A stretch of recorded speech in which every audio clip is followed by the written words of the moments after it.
할렐루야. 오늘은 요한복음 20장 말씀 함께 보겠습니다. 부활하신 예수님, 예수 그리스도의 부활을 목격한 사람들은 누구입니까? 예수님이 부활을 하셨는데 우리는 어떻게 그 부활을 확신할 수 있습니까? 예수님의 부활의 증거는 무엇인지 오늘 말씀을 통해서 같이 보도록 하겠습니다. 1절부터 읽어보겠습니다. 시작. 안식구 첫날 일찍이 아직 어두울 어두울 때 때 막달라 막달라 마리아가 마리아가 무덤에 무덤에 와서 와서 돌이 돌이 무덤에서 무덤에서 옮겨진 옮겨진 것을 것을 보고 보고 시몬 시몬 베드로와 베드로와 예수께서 예수께서 사랑하시던 사랑하시던 그 그 다른 다른 제자들에게 제자들에게 달려가서 달려가서 말하되 말하되 사람들이 사람들이 주님을 주님을 무덤에서 무덤에서 가져다가 가져다가 어디 어디 두었는지 두었는지 우리가 우리가 알지 알지 못하겠다 하니 못하겠나이다. 베드로와 베드로와 그 그 다른 다른 제자가 제자가 나가서 나가서 무덤으로 무덤으로 갈새 갈새 둘이 둘이 같이 같이 다름질 하더니 다름질하더니 그 그 다른 다른 제자가 제자가 베드로보다 베드로보다 더 더 빨리 빨리 달려가서 달려가서 먼저 먼저 무덤에 무덤에 이르러 이르러 구부려 구부려 세마포 세마포 놓인 놓인 것을 것을 보았으나 보았으나 들어가지는 들어가지는 아니하였더라. 네. 안식구 첫날 예수님이 십자가에 못 박혀 죽으신 다음 날이 되겠습니다. 그래서 안식구 첫날, 날은 주일날이죠. 주님의 날. 그날 이른 새벽에 여기 보니까 막달라 마리아가 무덤에 갔습니다. 무덤에 간 것은 향품을 가지고 가서 예수님의 몸에 발라드리기 위해서 갔던 것입니다. 혼자 간 것이 아니고 사실은 다른 여인들과 함께 간 것입니다. 특별히 막달라 마리아는 지금 사도 요한이 요한복음을 기록하면서 막달라 마리아에 초점을 맞춰서 기록하고 있습니다. 다른 복음서에 보면은 여러 여인들이 함께 간 걸로 되어 있습니다. 막달라 마리아는 예수님이 십자가에 못 박히실 때 그때 그 곁에 있었습니다. 곁에 있었던 여인들이 여럿 있었습니다. 누구 있었습니까? 예수님 어머니 마리아, 그리고 지금 이 사도 요한의 어머니, 그리고 또 작은 야고보라고 하는 그 야고보와 요새의 어머니, 마리아라는 이름이 많이 나옵니다. 비롯해서 예수님의 이모, 또 글로바의 아내, 여러 여인들이 있었죠. 자, 그리고 사도 요한도 예수님의 십자가 곁에서 주님이 그 고난과 고통 중에 운명하시는 모습을 다 지켜보았습니다. 자, 그리고 안식구 첫날이 되자 이날이 바로 예수님이 부활하신 부활의 날이 되겠습니다. 가장 중요하고도 가장 능력 있는 위대한 사건이 그리스도의 부활 사건입니다. 그것을 사도 요한이 기록하고 있는 것입니다. 안식구 첫날 일찍이 아직 날이 밝지 않았죠. 새벽 미명에 막달라 마리아가 왔는데 오니까 어떻게 돼 있어요? 돌이 무덤에서 옮겨져 있었다. 마태 마가복음에 보면은 천사가 하늘에서부터 내려와서 그 돌문을 굴렸다고 했습니다. 그 돌문은 아주 크고 무겁습니다. 장정 대여섯 명이 굴려야지 굴릴 수 있는 그런 큰 돌인데 천사가 두 명의 천사가 내려왔다고 되어 있습니다. 그걸 굴리고 그 돌 위에 천사가 앉아 있었다고 그렇게 기록하고 있지요. 그래서 막달라 마리아가 무덤에 왔을 때 돌이 무덤에서 옮겨졌다. 자, 그래서 깜짝 놀랐죠. 깜짝 놀랐어. 안을 보니까 예수님이 없는 거지. 예수님이 없어요. 그래서 마태, 마가, 그리고 누가복음을 이렇게 같이 보면은 천사가 돌문을 굴렸고 그 장면을 무덤을 지키고 있는 사람들이 있었어요. 대제사장이 그들의 수하를 이제 부려서 그 경비가 경비가 지키고 있었지. 지키고 있었는데 혹시 예수님의 제자들이 와서 예수님의 시신을 훔쳐가고 부활했다고 할 수 있으니까 잘 지켜라. 그런데 천사가 내려와서 돌문을 굴리고 이 천사는 빛난 옷을 입은 것 같이 빛이 나요. 빛이. 그것을 지켜보고 있던 경비들이 초죽음이 된 상태에서 너무나 무섭고 놀래서 그렇게 있었다는 장면이 기록되어 있습니다. 자, 2절. 시몬 베드로와 예수께서 사랑하시는 그 다른 제자에게 달려가서, 이 막달라 마리아가 달려갔다고 되어 있죠. 달려가서 누군가가 예수님의 시신을 가져갔다, 그렇게 생각한 거죠. 거기에 없으니까. 자, 도대체 누가 가져갔는지 알지 못하겠다 하니까 베드로와 그 다른 제자, 이 다른 제자가 사도 요한입니다. 사도 요한. 사도 요한은 예수님이 십자가에 죽으실 때 끝까지 있었고, 그리고 그 시신을 가져다가 이제 돌무덤에 두는 것까지 다 보았습니다. 그래서 베드로와 그리고 요한이 급하게 이제 뛰어가는 겁니다. 둘이 뛰어갔는데 누가 먼저 당도했습니까? 그다음에 그 제자, 다른 제자 사도 요한이 먼저 뛰어왔습니다.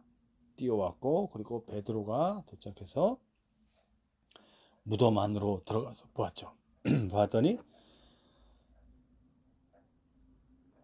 보았더니 어떻게 됐습니까? 세마포 놓인 것을 보았으나, 자, 세마포가 놓여져 있는 것을 보았다 그랬죠. 들어가진 않고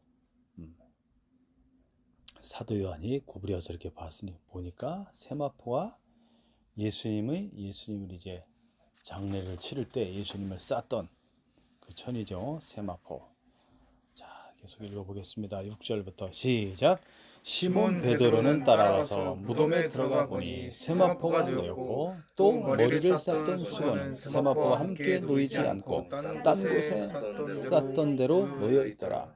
그때야 무덤에 먼저 갔던 그 다른 제자도 들어가 보고 믿더라. 그들은 성경에 그가 죽은 자 가운데서 다시 살아나야 하리라 하신 말씀을 아직 알지 못하더라. 이에 두 제자가 자기들의 집으로 돌아가니라. 예. 시몬 베드로가 뒤따라와서 이제 무덤에 들어가 봤습니다. 들어갔더니 무엇이 놓여 있었습니까? 세마포, 예수님의 시신을 쌌던 세마포. 그 다음에 머리를 쌌던 수건이 두 개가 놓여 있는 거죠. 세마포는 삼배라고 생각하면 되겠다. 삼배. 삼배. 그 아마씨라고 해서 아마라는 그런 이제 마의 일종인데, 그 줄기를 가지고 이렇게 옷감을 만든 거죠.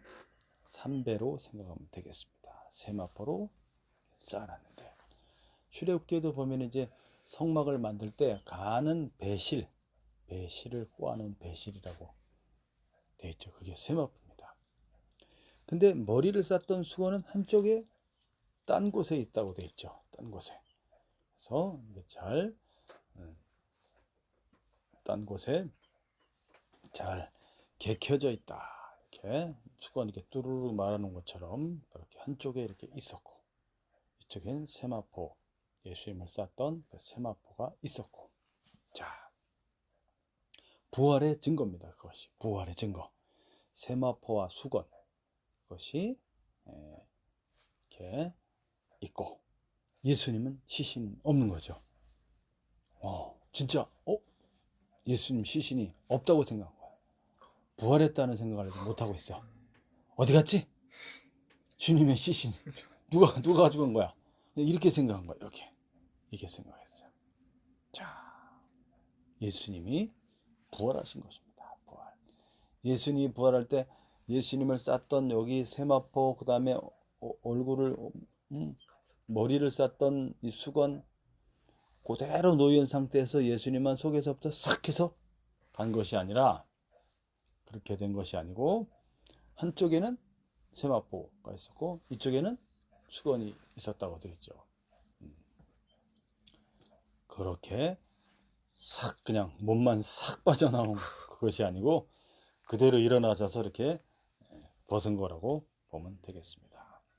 자, 그래서 진짜 없어졌구나. 그러나 이 사람들은 성경대로, 성경에 약속한 대로 죽은 자 가운데서 다시 살아날 것에 대해서는 아직 깨닫지 못했다. 자, 집으로 돌아갔습니다. 자, 그 다음 또 11절부터 보겠습니다. 시작. 마리아는 무덤 밖에 서서 울고 있더니 울면서 구부려 무덤 안을 들여다보니 흰옷 입은 두 천사가 예수의 시체에 누웠던 곳에 하나는 머리편에 하나는 발편에 앉았더라. 천사들이 이르러 여자여 어찌하여 오느냐 이르되 사람들이 내 주님을 옮겨다가 어디 두었는지 내가 알지 못함이니이다. 이 말을 하고 뒤로 돌이켜 예수께서 서 계신 것을 보았으나 예수신지는 알지 못하더라. 예수께서 이르시되 여자여 어찌하여 울며 누구를 찾느냐 하시니 마리아가 그가 동산직인 줄 알고 이르되 주여 당신이 옮겼거든 어디 두었는지 내게 이르소서 그리하면 내가 가져가리이다. 예수께서 마리아야 하시거늘 마리아가 돌이켜 히브리 말로 라보니 하니 이는 선생님이라 하는 말이라. 네. 마리아가 무덤 밖에 서서 울고 있었다고 그랬죠. 네. 주님의 시신이 어디로 갔는가 울고 있을 때 무덤 안을 들여다 봤는데 흰 옷 입은 두 천사가 하나는 머리편에 하나는 발편에 탁 앉아 있었던 거지. 네. 그래서 천사들이 이제 물어봅니다. 어찌하여 오느냐 물어보니까 사람들이 내 주님을 옮겨다가 어디 두었는지 내가 알지 못함이니이다. 자, 자연스럽게 지금 이야기를 하고 있는 것처럼 묘사를 하고 있는데 다른 복음서에 보면은 대단히 빛난 천사들을 보게 된 거지. 두려움도 있었습니다. 두려움도 빛난 그런 천사들의 모습이었죠. 자, 어찌하여 오느냐 주님을 어디에 뒀는지 내가 알지 못합니다. 그러고 났는데 예수님이 탁 서 계신 거예요. 예수님이 탁 서 계셔. 근데 예수님을 못 알아봤어요. 왜 못 알아봤을까요? 예수님이 탁 서 계셨는데 못 알아봤어. 전혀 살아났다고 생각을 못해서 그럴 수도 있을 겁니다. 또 하나는 새로운 신령한 몸, 부활의 몸을 입으신 예수님이 이전의 모습과는 뭔가 차원이 다른 그런 모습을 하고 있었다고 볼 수가 있습니다. 엠마오로 내려가는 그 제자들도 예수님이 같이 가면서 대화를 한참 했는데도 못 알아봤어요. 예수님의 것을 못 알아봤어. 자, 그죠? 동산직인 줄 알았다. 동산직이 왜 우느냐 어찌하여 우느냐고 또 주님이 물어보십니다. 그래서 선생님 당신이 옮겼으면 어디 두었는지 좀 알려주십시오. 이렇게 막달라 마리아가 이야기를 하죠. 그때 예수님이 마리아야 하고 부르십니다. 음성을 들으니까 이젠 알아본 거예요. 그 음성 마리아야. 자, 그러면서 마리아가 예수님을 쳐다보면서 라보니라고 그러죠. 라보니는 랍비보다 더 극존칭으로 부르는 겁니다. 나의 선생님 라보니, 나의 선생님 라보니. 우리 주님 맞습니까? 하고 막달라 마리아가 예수님께 이제 대답하는 장면입니다. 17절 시작. 예수께서 이르시되 나를 붙들지 말라. 내가 아직 아버지께로 올라가지 아니하였노라. 너는 내 형제들이 가서 이르되 내가 내 아버지 곧 너희 아버지 내 하나님 곧 너희 하나님께로 올라간다 하라 하시니 막달라 마리아가 가서 제자들에게 내가 주를 보았다 하고 또 주께서 자기에게 이렇게 말씀하셨다 이러니라. 예. 예수님이 나를 붙들지 말라. 만지지 말라. 마태복음 28장 9절에 보면 이제 막달라 마리아와 다른 여인들이 예수님의 발을 붙잡았다고 되어 있어요. 발을 붙잡았다. 자, 이미 붙잡았어요. 그래서 이제 더 나를 붙들지 말라. 이 말은 만지지 말라 그런 의미보다는 이제 그만해라 그런 뜻이 되겠습니다. 왜냐하면 주님이 이제 가셔야 되는 거야. 이제 예수님이 살아오셨으니까 이제 우리와 같이 또 하시겠구나. 그게 아니고 주님은 가셔야 돼. 주님은 가셔야 됩니다. 그래서 내가 아버지께 아직 올라가지 않았다. 그래서 내 형제들에게 가서 내가 내 아버지, 여기서 보면 내 아버지 내 하나님 이렇게 말씀하시면서 너희 아버지 너희 하나님 이렇게 비교해서 말하고 있죠. 예수님은 예수님과 하나님 아버지와의 관계는 영원 전부터 하나님 아버지 품속에 계신 독생하신 하나님이시 예수님이 영원 전부터 하나님 아버지와 함께 계셨던 내 아버지 내 하나님 것이죠. 제자들은 어떻습니까? 이제 예수 그리스도 안에서 하나님의 이제 자녀가 되는 양자가 되는 그런 관계겠죠. 자, 그렇게 내가 내 아버지 한 번도 떨어지지 않은 아버지와 영원히 함께 있었던 내 아버지께로 간다. 예수님이 아버지와의 단절이 있었던 것은 십자가에 못 박혀 죽으실 때 그때 버려진 바 되셨죠. 예수님이 버려진 바 되셨어. 철저히 아버지가 예수님을 그 사망 가운데 내버리신 거죠. 우리 인간을 살리시기 위해서. 자, 그때 말고는 항상 아버지와 함께 계셨던 거죠. 그 예수님이 난 이제 내 아버지 내 하나님께로 간다. 부활 승천하실 것을 이제 마리아에게 알려주었습니다. 자, 올라간다고 이렇게 하라. 막달라 마리아가 또 막 뛰어서 이제 제자들에게 갔습니다. 가서 내가 주님을 보았습니다. 주님을 보았습니다. 이렇게 그리고 주님께서 이렇게 말씀 읽었다고 알려주었습니다. 자, 그 다음 또 보겠습니다. 19절 시작. 이날 곧 안식구 첫날 저녁 때 제자들이 유대인들을 두려워하여 모인 곳에 문을 닫았더니 예수께서 오사 가운데 서서 이르시되 너희에게 평강이 있을지어다. 이 말씀을 하시고 손과 옆구리를 보이시니 제자들이 주를 보고 기뻐하더라. 예수께서 또 이르시되 너희에게 평강이 있을지어다. 아버지께서 나를 보내신 것 같이 나도 너희를 보내노라. 이 말씀을 하시고 그들을 향하사 숨을 내쉬며 이르시되 성령을 받으라. 너희가 누구의 죄든지 사하면 사여질 것이요 누구의 죄든지 그대로 두면 그대로 있으리라 하시니라. 안식 후 첫날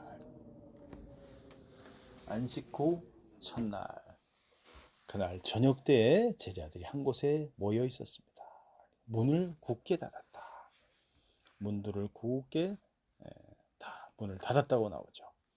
문을 다 닫았다. 왜 그렇게 문을 닫았습니까? 두려워서. 유대인들이 아직 무섭습니다. 예수님도 잡아 죽였는데 그 제자들인들 못 죽이겠습니까? 무서워서 문을 꼭 닫고 이제 있었는데 막달라 마리아와 그 여인들의 이야기를 들어보면 그들은 부활하신 주님을 만난 거지. 먼저 만나줬어. 제자들보다도 먼저 만나줬어. 훌륭하지 않습니까?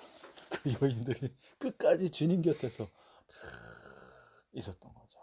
그들을 먼저 만나줬고 그리고 천사들이 아까는 나오지 않았지만 천사들이 마태, 마가, 누가복음에 보면은 천사들이 한 얘기가 있습니다. 예수 그리스도는 살아나셨다. 산자를 죽은 자 가운데서 찾느냐. 그래서 예수님은 살아나셨다. 그리고 주님이 먼저 말씀하신 것처럼 갈릴리에서 그 제자들을 만나게 될 것이다. 이걸 이제 가서 얘기해 주라고 그래서 갈릴리. 그래서 마지막 장면이 이제 요한복음 마지막 장면이 갈릴리에서 예수님 만나는 장면입니다. 예수님도 요한복음 13장에서 그 이야기를 했어요. 갈릴리에서 너희를 만나게 될 것이다. 자, 예수님이 부활하신 그 증거, 아까 보았듯이 그 수건과 세마포와 수건만 덩그러니 남아 있었죠. 예수님이 부활하셨다는 증거입니다. 자, 없어진 주님이 이제 나타나시는 거예요. 그 제자들 앞에. 다 모인 가운데 문들을 굳게 닫아놨는데 문으로 들어오는 것이 아니라 어디로 들어왔어요? 공간으로 그냥 쑥 하고 나타났어요. 예수님의 몸은 어떤 몸입니까? 이 부활체는 신령한 몸인 거예요. 신령한 몸. 그래서 공간의 이동에 어떤 장애물에 제약을 받지 않는 거예요. 벽이나 담이나 뭐 천장이나 이런 거 상관이 그냥 슥. 우리도 그런 몸을 받게 되는 것입니다. 우리도 예수를 믿은 우리도 구원을 받고 이제 마지막 날에 이제 우리의 몸이 영원히 죽지 않는 몸으로 예수님의 몸과 같이 변화가 될 것입니다. 능력 있는 몸을 받게 되는 거예요. 다시는 죽지 않고 병들지 않고 쇠하지 않는 건강하고 젊고 아름다우며 공간에 제약을 받지 않는 그런 신령하고도 신비한 몸을 받게 된다는 거예요. 그래서 문을 닫아놨다는 표현을 특별히 쓰고 있는 거예요. 요한이. 문 다 닫아놨는데 예수님은 싹 나타나서 뭐라 그랬습니까? 인사는 인사. 평강이 있을지어다. 이 샬롬이죠. 샬롬. 유대인들이 늘 하는 인사야 인사. 샬롬. 예수님이 샬롬. 깜짝 놀랐어요. 샬롬. 다른 성경에 보면 유령인가 하여서 막 무서워가지고 막 예수님이 그래서 먹을 거 갖고 오라고 구운 생선도 드십니다. 손과 옆구리를 내어 보여줬어요. 이것이 바로 부활한 증거예요. 부활의 몸을 갖고 있는 증거야. 손과 옆구리의 그 상처의 흔적을 간직하고 있었던 거야. 없앨 수 있었는데 안 없애고 부활의 증거로서 이 너희를 위해서 십자가의 고난을 당하시고 허리에 창에 찔리셨지. 그 흔적을 그대로 갖고 있었던 거야. 예수님이 바로 이 몸의 주인이라는 걸 보여주는 거예요. 보여주는 거야. 이전에 그리스도의 몸이었지. 다시 부활한 새로운 몸을 받으셨는데 그 고난의 흔적을 그대로 갖고 있었던 거예요. 그것을 내어 보여줍니다. 부활의 증거로서. 제자들이 그것을 다 만져보고 보았죠. 얼마나 기뻤을까요? 주님을 보고 기뻐하더라. 이야, 정말이구나. 주님이 약속하신 대로 예수님이 살아나신 거죠. 예수님이 없어지셔서 돌아가셔서 얼마나 슬퍼했을까요? 주님이 없는 세상을 어떻게 살아가야 되나 하고 있었는데 그 주님이 능력 있는 몸으로 나타나셔서 확인할 수 있어. 확인. 와, 진짜 그 주님이 맞구나. 가짜 주님이 아니고 이거 모습자국이나 창작 보니까 진짜 맞아. 얼굴도 맞고 목소리도 맞고 와, 너무너무나 행복한 순간이 아닐 수가 없습니다. 또 평강이 있을지어다. 사도적 권능을 주시는 겁니다. 이제 아버지께서 나를 보낸 것과 같이 나도 너희를 보내노라. 이야, 이 놀라운 말씀입니다. 아버지 하나님께서 보내셔서 아들이신 예수님이 세상에 들어오셨죠. 하늘에서부터 내려오셨어요. 육신을 입으시고 인간으로 아브라함과 다윗의 후손으로 예수님이 태어나셔서 아버지의 사역을 다 이루시기까지 충성하셨죠. 그것처럼 나도 너희를 보내노라 파송하는 겁니다. 사도로서. 그러면서 숨을 내쉬며 이르시되 성령을 받으라. 이 대단히 중요한 겁니다. 성령을 받으라. 처음 하나님 아버지가 하나님께서 흙으로 사람을 만들 때 그 코에 뭘 불어넣었어요? 하나님이 숨을 불어넣었죠. 그거가 비슷한 장면이야. 비슷한 장면. 이제는 너희가 새 사람으로 새로운 피조물로 새로운 존재로 이제 무엇을 받으라? 성령을 받으라. 숨을 내쉬면서 그래서 오순절날 예수님이 부활 승천하시고 나서 이제 부활하시고 50일째 되는 날이 오순절이지. 그날 성령이 강림하심으로써 하나님의 영 성령이 그 사람들 속에 들어오시는 겁니다. 그래서 새 사람이 되는 거예요. 새 사람. 성령에 이끌려서 성령을 따라서 성령의 권능으로 살아가게 되는 것입니다. 성령을 받아라. 새 사람을 입으라. 성령의 권능과 능력을 받음으로써 이전과는 다른 새로운 존재로서 그렇게 주의 복음을 위해서 이 사람들이 천국 복음을 위해서 이제 예수님의 뒤를 이어서 그래서 그리스도인이라고 하는 거예요. 예수님의 뒤를 이어서 그리스도의 사역을 감당하는 겁니다. 자, 그러면서 23절에 누구의 죄든지 사하면 사여질 것이고 누구의 죄든지 그대로 두면 그대로 있으리라. 죄 사하는 권세가 사도들에게 있다, 그 뜻이 아니고 복음을 전파할 때 그것을 받아들이는 사람은 죄 사함을 받을 것이며 거부하는 자는 그들의 죄가 그대로 있음으로써 죄값을 받아 영벌의 지옥에 떨어지게 된다. 그거를 의미하는 것입니다. 사도로서의 그 권한과 직분과 능력과 이 모든 성령과 이 모든 것을 이제 예수님이 주시는 장면입니다. 24절부터 보도록 하겠습니다. 시작. 12 제자 중에 하나로서 디두모라 불리는 도마는 예수께서 오셨을 때 함께 있지 아니하지라. 다른 제자들이 그에게 이르되 우리가 주를 보았노라 하니 도마가 이르되 내가 그의 손에 못자국을 보며 내 손가락을 그 못자국에 넣으며 내 손을 그 옆구리에 넣어보지 않고는 믿지 아니하겠노라 하니라. 여드레를 지나서 제자들이 다시 집에 안에 있을 때 도마도 함께 있고 문들이 닫혔는데 예수께서 오사 가운데 서서 이르시되 너희에게 평강이 있을지어다 하시고 도마에게 이르시되 내 손가락을 이리 내밀어 내 손을 보고 내 손을 내밀어 내 옆구리에 넣어보라. 그리하여 믿음 없는 자가 되지 말고 믿는 자가 되라. 도마가 대답하여 이르되 나의 주님이시오 나의 하나님이시니라. 예수께서 이르시되 너는 나를 본고로 믿느냐. 보지 못하고 믿는 자들은 복되도다 하시니라. 그림을 보면 이 사람이 도마입니다. 예수님의 못자국 있죠? 이야, 그때 예수님이 처음에 나타나셨을 때 도마가 어디 가고 없었어요. 자, 근데 이제 도마가 있을 때 여기 디두모라고 불리는 도마라고 나오죠.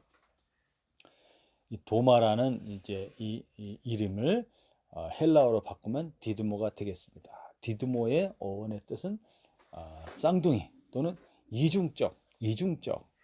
그래서 도마의 그런 모습을 그 이름이 보여주고 있습니다. 좀 이중적이다. 보지 않고 믿는 자가 복되도다 그 말이지. 자, 도마가 자기는 도무지 못 믿겠다. 다른 제자들이 주님 봤다 그래도 나는 예수님의 그 손에 못자국에 내 손가락을 대봐야 되겠다. 옆구리에다 내 손을 넣어봐야 되겠다. 그렇게 확실하게 내가 확인하지 않고는 믿을 수가 없다. 이렇게 된 거지. 일주일 지나고 여드레째 되는 날 이제 제자들이 또 집에 있을 때 또 문이 또 닫혀 있다는 것도 설명하고 있죠. 문이 닫혀 있었다. 여전히 아직도 무서워. 문 닫고 있었는데 예수님이 또 그 가운데 또 나타나신 거지. 그 가운데 서서 또 샬롬 평강이 있을지어다. 갑자기 누가 쑥 나타나면 깜짝 놀라죠. 예수님이 다시 오셨습니다. 예수님이 부활하신 주님이 그 부활의 증거로서 본인이 살아난 이 몸을 여러 번 많은 사람들에게 보여줍니다. 그래서 500명이 넘는 그 예수님의 제자들이 있는 곳에 일시에 주님이 나타나셔서 500명이 한 번에 주님을 볼 수 있게도 하셨고 제자들도 이렇게 여러 번 예수님을 만났고 그 다음에 엠마오로 내려가던 제자들도 봤다 그랬죠. 그 다음에 여인들에게도 나타나셨고 이렇게 부활의 증거를 예수님이 부활하셔서 새로운 영원히 죽지 않는 몸으로 변화된 부활의 몸을 가지신 것을 많이 나타내 보여주셨습니다. 그 도마가 그 도마한테 손가락을 내밀어서 내 손을 만져봐라. 손을 내밀어 내 옆구리에 넣어봐라. 도마가 제자들과 있을 때 얘기했는데 주님은 다 듣고 있었어요. 아이고 주님. 도마가 좀 부끄러웠습니다. 아이고 믿음 없는 자가 되지 말고 믿는 자가 되라. 너무 도마한테만 뭐라고 하지 마세요. 제자들에게 나타났을 때 제자들도 다 만져봤어. 제자들 다 만져봤지. 아직 못 만져봤지 이 사람이. 그 사람이 먼저 만져봤다고 하니까 그걸 듣고 믿었어야 돼. 아니야 나도 만져봐야 돼.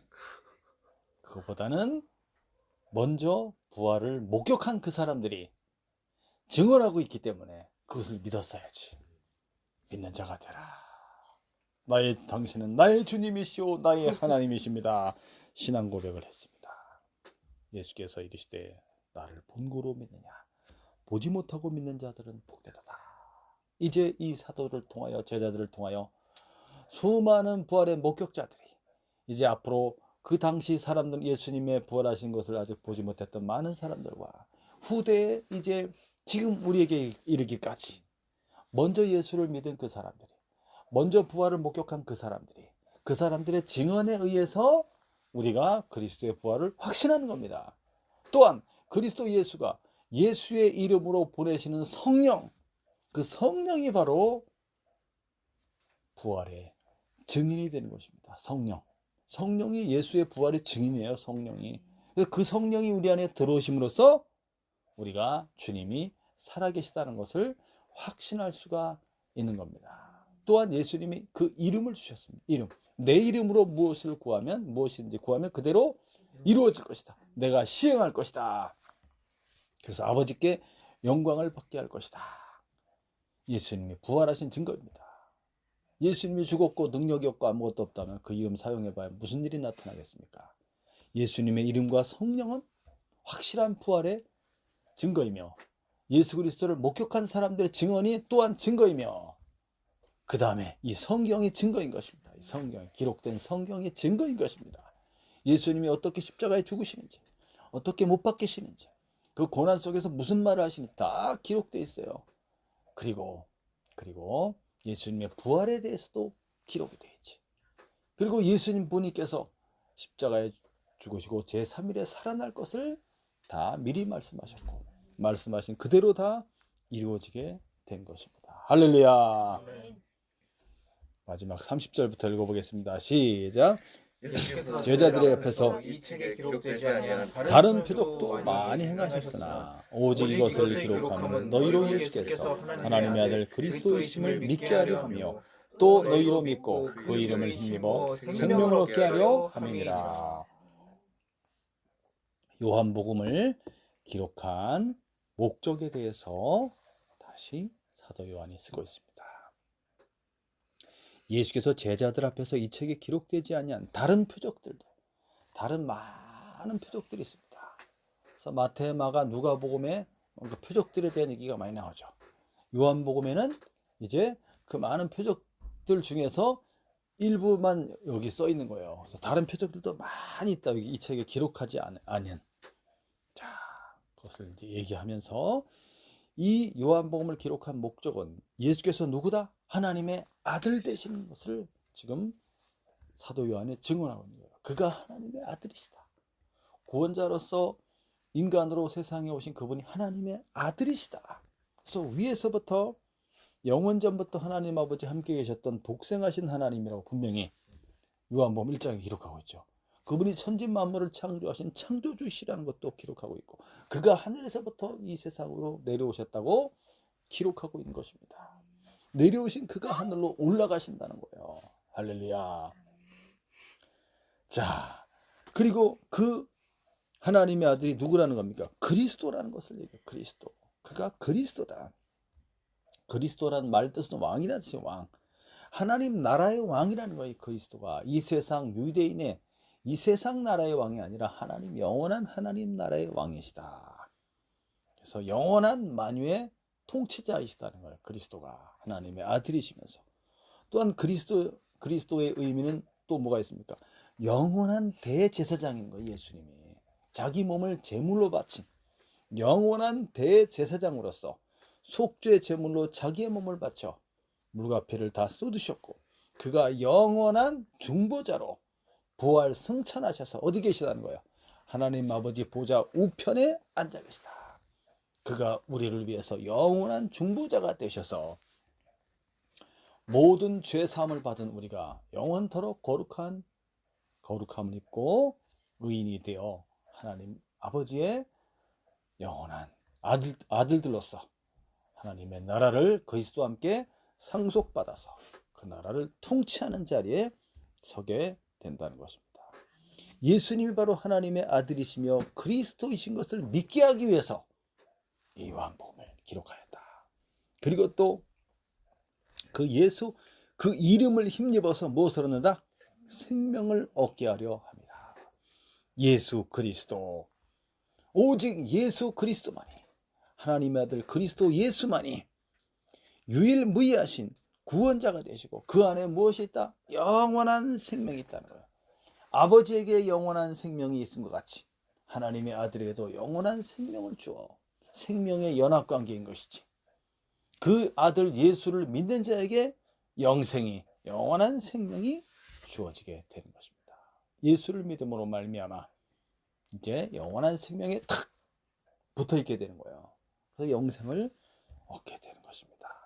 부활과 생명의 주 예수 그리스도 하나님의 아들, 이것을 믿으라고 성경을 기록한 것이다. 그 요한이 밝혀주고 있습니다. 할렐루야. 사랑하는 여러분, 부활, 천국, 이것이 우리의 영원한 소망입니다. 다시 사는 부활이 없다면 우리의 믿음은 헛것인 거예요. 헛것인 거야. 그냥 이렇게 살다가 죽을 건데 뭐 이렇게 열심히 살아 막 살면 되지, 그냥 되는 대로 막 살면 되는 거야. 그렇지 않다는 거. 부활이 있고 영원한 생명이 있고 하나님의 심판이 있다는 거예요. 그것을 알지 못하기 때문에 막 사는 거지. 하나님의 심판이 있어. 그렇기 때문에 빨리 어떻게 해야 돼?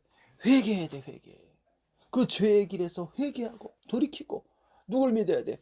구원자, 영원한 생명 되신 예수를 믿음으로써 모든 죄 사함을 받아서 하나님의 그 죄에 대한 심판을 면해야 되는 거예요. 모든 죄 사함을 받고 그 죄에 대한 면제를 받고 그 형벌이 다 없어져. 어떻게 되는 거예요? 구원을 받아. 이걸 구원이라고 합니다. 구원을 받아서 어디 들어갑니까? 영원한 하나님 나라. 다시는 죽지 않는, 응? 그런 능력 있고 생명이 넘치는, 다시는 죽지 않는 영원한 신령한 몸을, 부활의 몸을 입고 영원한 나라를 상속받아서 그 나라에 들어가서 영원토록 행복하게 사는 거예요. 그게 하나님 아버지 뜻입니다. 예수를 믿음으로 얻게 되는 거예요. 할렐루야. 오직 예수를 믿음으로 그것을 얻게 돼. 그래서 우리의 소망은 천국이야. 부활과 천국, 영원한 나라. 그 나라의 나라를 상속받는 그리스도와 함께 통치자로서 왕권을 누리게 되는 거예요. 우리가, 우리의 신분이 그런 존재들인 것입니다. 그렇기 때문에 이 땅에 남은 인생을 어떻게 살아가야 되느냐, 어떻게 살아가야 돼? 이런 소망을 가진 우리가 어떻게 살아가야 돼? 죄를 멀리하고 살아야 돼. 죄 짓는 삶을 살면 안 되는 거야. 죄 사함을 받은 우리들이 다시 죄에 빠지면 안 된다는 거죠. 거꾸로 뒤로 돌아가서 더 사악하고 더 극악무도한 짓을 행하고 그러면 살면 안 된다는 거야. 죄 사함을 받았기 때문에 이제 거룩한 삶을 살아가야 되지. 영원한 천국에, 이미 천국을 우리가 받은 거예요. 그러니까 하나님의 나라가 우리가 살아가는 우리 안에 이미 이루어진 거예요.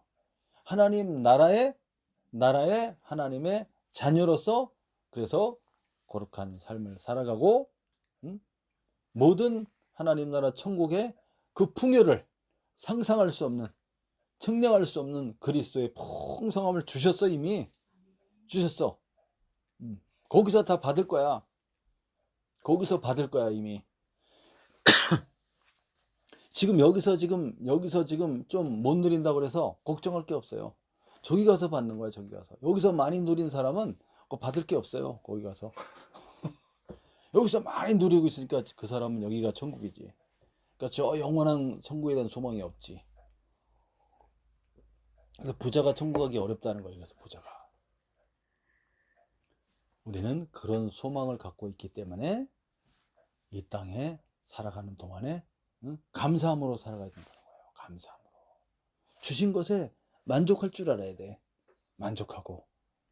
내가 만족하고 감사하면 내 것을 나눠줄 수가 있어요.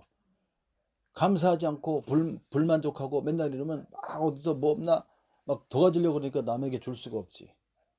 만족하고 감사하면 내 것을 흩어서 남에게 나눠줄 수가 있고, 내 시간이든 물질이든 내 정성이든 노력이든 내 땀이든 이것을 나눠줌으로써 함께 행복하게 되는 거죠.